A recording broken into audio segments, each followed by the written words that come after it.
તો વૈશ્વિક શેર બજારના મૂલ્યાંકનમાં ભારત સરકીને કેવી રીતે એ 7મા સ્થાન પર પહોંચી ગયું અને એની આગળ નીકળ્યા છે તાઇવાન અને ત્યારબાદ દક્ષિણ કોરિયા. તો આખી એ બધી જ સ્થિતિની એ સમીક્ષા કરીશું. ત્યારે સૌથી પહેલા એ આખા મામલાના ગ્રાફિક્સના માધ્યમથી સમજવાનો પ્રયત્ન કરીએ. હવે આખો મામલો શું છે? તો બજાર મૂડીકરણની દ્રષ્ટિએ ભારતનો રેન્ક ગગડ્યો છે. શેના? તો શેર બજારની આખી આ વાત થઈ રહી છે, બજાર મૂડીકરણની વાત થઈ રહી છે અને વિશ્વના ટોચના 5 શેર બજારોની યાદીમાંથી ભારત અત્યારે બહાર નીકળી ગયું છે. ભારત સરકીને સીધું પહોંચી ગયું છે 7મા સ્થાન પર. તેના કારણો પણ ખૂબ સમજવા જરૂરી છે. હવે આખો મામલામાં માત્ર એક અઠવાડિયામાં દેશને 2 ઝટકા મળ્યા છે. હવે 2 ઝટકા કેવી રીતે? તો સૌથી પહેલો એ તાઇવાન ભારતને પાછળ છોડી 5મા સ્થાને પહોંચ્યું હતું. એટલે આ જ અઠવાડિયાની આ 2 ઝટકા મળ્યા છે. હવે બીજો, જ્યારે હમણાં તાજેતરમાં દક્ષિણ કોરિયાએ પણ ભારતને રેન્કિંગમાં પાછળ છોડી દીધું છે. એટલે દક્ષિણ કોરિયાએ 6થા સ્થાન પર જતું રહ્યું છે અને ભારત એ 7મા સ્થાને સરકીને આવી ગયું છે. એટલે હવે ભારત વિશ્વનું 7મું સૌથી મોટું શેર બજાર બની ગયું છે. હવે સૌથી મહત્વપૂર્ણ બાબત એ છે કે એના કારણોને પણ તપાસવા અહીંયા જરૂરી છે. ત્યારે બજારનું ગણિત કેવું છે? ત્યારે સૌથી પહેલા દક્ષિણ કોરિયાના ગણિતને સમજવાનો પ્રયત્ન કરીએ. દક્ષિણ કોરિયાના બજારમાં ચાલુ વર્ષે ખૂબ તેજી એ જોવા મળી હતી 2025-26ના વર્ષમાં, એટલે ચાલુ વર્ષમાં. સૌથી મહત્વપૂર્ણ બાબત એ છે કે $5 ટ્રિલિયન બજાર મૂલ્ય થયું. દક્ષિણ કોરિયાના બજારનું મૂલ્ય, દક્ષિણ કોરિયાના એ શેર બજારનું મૂલ્ય.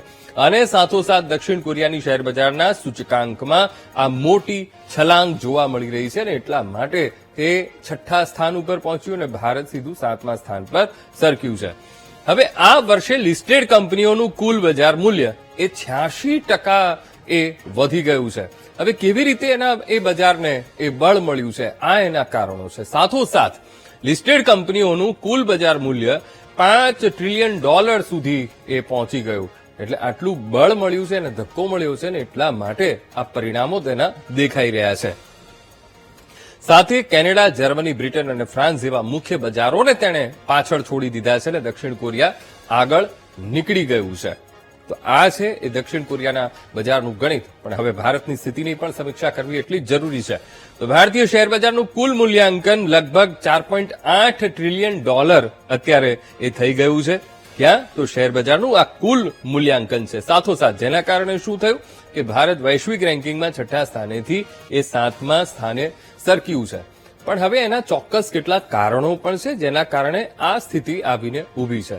હવે તાઇવાન પણ આગળ છે. ત્યારે તાઇવાનનો દબદબો કેવી રીતે છે? તો ગયા અઠવાડિયે તાઇવાન એ 5મા સ્થાને એ પહોંચી ગયું હતું. લાસ્ટ વીક જ તાઇવાન એ ભારતને છોડીને આગળ એ પહોંચ્યું અને સાથોસાથ હવે તાઇવાન ફક્ત યુએસ, ચીન, જાપાન અને હોંગકોંગથી એ પાછળ રહ્યું છે.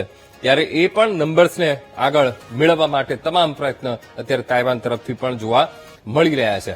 હવે વિકાસનું વાસ્તવિક કારણ શું છે? આ જે આંકડા આવ્યા, સૌથી પહેલા દક્ષિણ કોરિયાની સમીક્ષા કરી લઈએ. હવે આ જે રેન્કિંગમાં સુધારો આવ્યો છે અને રેન્કિંગ પાછળ એઆઈ અને સેમિકન્ડક્ટર ક્ષેત્ર એ જવાબદાર માનવામાં આવે છે. તો એઆઈ બેઝ કંપનીઓ છે, એટલે જેવી કે સેમસંગ ઇલેક્ટ્રોનિક્સ છે અને એસકે હાઇનિક્સ, એનાથી બજાર આગળ વધ્યું છે. કોનો? તો દક્ષિણ કોરિયાના બજારને ખૂબ ફાયદો થયો છે આ 2 કંપનીઓને કારણે. સાથોસાથ એઆઈ મેમરી ચિપ ટેકનોલોજીમાં બંને કંપનીઓનું માર્કેટમાં ખૂબ પ્રભુત્વ છે અને એની અસર માર્કેટ પર જોવા મળી. સતત માર્કેટ એ આગળ વધતું ગયું. સાથોસાથ કંપનીઓએ $1 ટ્રિલિયન એ મૂલ્યાંકનને વટાવી દીધું છે અને તેનો સીધો ફાયદો એ દક્ષિણ કોરિયાના શેર બજારને મળ્યો છે અને એટલા માટે સૂચકાંકમાં એ ફેરફાર થતો આપણને જોવા મળ્યો. 2026 સુધીમાં કોરિયન કોસ્પી ઇન્ડેક્સ માટે 100%થી વધુ પણ વળતર તેને મળ્યું છે અને સીધો ફાયદો એ દક્ષિણ કોરિયાના શેર બજાર પર જોવા મળ્યો. હવે તાઇવાનની પણ અહીંયા સમીક્ષા કરી લઈએ. વિકાસનું વાસ્તવિક કારણ કેમ? તો અર્થતંત્ર સાથોસાથ બજારને તાઇવાન સેમિકન્ડક્ટર મેન્યુફેક્ચરિંગ કંપનીથી નોંધપાત્ર એ ફાયદો થયો છે. તો એઆઈ અને સેમિકન્ડક્ટર ક્ષેત્ર, એ ક્ષેત્રની કંપનીઓને કારણે ફાયદો ખૂબ મળ્યો છે બજારને અને વિશ્વની સૌથી મોટી કોન્ટ્રાક્ટ ચિપ ઉત્પાદક કંપની છે TSMC. એટલે કે આ જે કંપની છે એ ચિપ તો ઉત્પાદન કરે છે જેને પોતાની ડિઝાઇન અને એ ડિઝાઇન એ બીજી કંપનીઓને આપે છે કોન્ટ્રાક્ટ ઉપર કે અમારી ચિપ તમે એ ડિઝાઇનથી બનાવો. એટલા માટે કોન્ટ્રાક્ટ ચિપ કહેવામાં આવે છે. હવે તાઇવાનની તાકાત કેવી રીતે વધી? તો જેના શેર આ વર્ષે એ જે એઆઈ અને સાથોસાથ સેમિકન્ડક્ટર ચીપ બનાવતી કંપનીઓ આ વર્ષે 46% જેટલા શેર એ કંપનીઓના વધ્યા છે અને સીધું એનો ફાયદો એ બજારને મળ્યો. સાથોસાથ ટીએસએમસી પાસે તાઇવાનના બેન્ચમાર્ક ઇન્ડેક્સમાં આશરે 42% હિસ્સો એ ટીએસએમસી પાસે છે અને એના કારણે બજારને બળ મળતું ગયું અને એનું પરિણામ છે કે સૂચકાંક એ સુધર્યો છે. સાથોસાથ મૂલ્યાંકનમાં ખેંચાણ કેમ થઈ? તો ભારતીય બજારો ઘણા સમયથી ઐતિહાસિક પ્રીમિયમ પર ટ્રેડ થઈ રહ્યા છે. ભારત કેમ પાછળ? તો આના પણ એ કારણો ખૂબ સમજવા અહીંયા જરૂરી છે. સાથોસાથ રોકાણકારોને લાગ્યું કે ભાઈ કંપનીઓના શેર કમાણીની તુલનાએ મોંઘા થઈ ગયા છે અને એટલા માટે આ પરિણામ અત્યારે આપણે જોઈ રહ્યા છે. સાથોસાથ મહત્વપૂર્ણ બાબત એ પણ છે હવે જેના કારણે શું થયું કે વેચાણનો ટ્રેન્ડ શરૂ થયો, કારણ કે આ તરફ કંપનીના શેરની કિંમતમાં વધારો અને આ તરફ વેચાણનો ટ્રેન્ડ એ શરૂ થયો. સાથોસાથ બીજી બાબત એ પણ અહીંયા નોંધવા જેવી છે કે ભાઈ વિદેશી રોકાણકારો દ્વારા વેચાણ થયું, એટલે કે ભારતીય બજારમાંથી વિદેશી રોકાણકારો એ સતત ભંડોળ એ પાછું ખેંચવા લાગ્યા, કારણ કે વેચવાલીનો એ ટ્રેન્ડ હતો અને તેના કારણે પણ આ અસર ઊભી થઈ છે.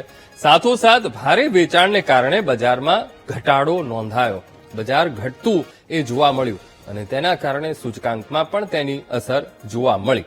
સાથોસાથ એક ત્રીજું કારણ છે ક્રૂડ ઓઇલના ભાવ અને તણાવ. ક્રૂડ ઓઇલના ભાવ વધ્યા, સાથોસાથ તણાવની સ્થિતિ મિડલ ઇસ્ટમાં અને મધ્ય પૂર્વમાં જે વધતો ભૂ રાજકીય તણાવ છે એ પણ કારણ માનવામાં આવી રહ્યું છે કે ભાઈ બજાર કેમ આટલું પાછું એ વૈશ્વિક શેર બજાર સૂચકાંકમાં પાછું ગયું. સાથોસાથ ક્રૂડ ઓઇલના ભાવ નોંધપાત્ર રીતે વધતા જોવા મળ્યા હતા અને એની અસર પણ માર્કેટ ઉપર પડતી જોવા મળી હતી. સાથોસાથ ભારતની મોટાભાગની તેલ જરૂરિયાતો આયાત પર એ નિર્ભર છે. 80 થી 85% એ આયાત કરવી પડે છે. સાથોસાથ મહત્વપૂર્ણ બાબત એ છે કે જે આયાત ઉપર નિર્ભર રહેવું પડે છે, જેનાથી દેશના આયાત અને ફુગાવા પર તેની સીધી અસર પડે છે અને એ અસર પાડે છે સીધી શેર બજાર ઉપર. તેમજ હવે રૂપિયાનું ધોવાણ એ પણ છે. ડોલર સામે ભારતીય રૂપિયો સતત નબળો પડતો આપણે જોઈ રહ્યા છે. થોડોક હમણે સુધારો જોવા મળ્યો હતો, પણ હવે એની અસર શું થઈ? તો નબળું ચલણ વિદેશી રોકાણકારોનો વિશ્વાસ એ ખતમ કરતો હોય છે અને તેના જ કારણે વેચવાલી પણ એ શરૂ થઈ હતી. સાથોસાથ ઉભરતા બજારોથી રોકાણકારો સુરક્ષિત વિકલ્પો તરફ એ જતા હોય છે અને સુરક્ષિત વિકલ્પ શોધવાનો એ વિદેશી રોકાણકારોનો પ્રયત્ન હોય છે અને સાથોસાથ ટેકનોલોજી ક્ષેત્રમાં ભારે વેચાણ જોવા મળ્યું હતું. આઈટી ક્ષેત્ર પર પણ એક પ્રેશર ઉભું થયું, એ પણ કારણ માનવામાં આવે છે કે વૈશ્વિક શેરબજાર સૂચકાંકમાં ભારત કેમ એ પાછળ રહ્યું. હવે જેનું મુખ્ય કારણ હતું એઆઈ સંબંધિત ટેકનોલોજીકલ એ પ્રગતિ, સતત પ્રેશર એ ક્ષેત્રમાં આપણે જોઈ રહ્યા છીએ.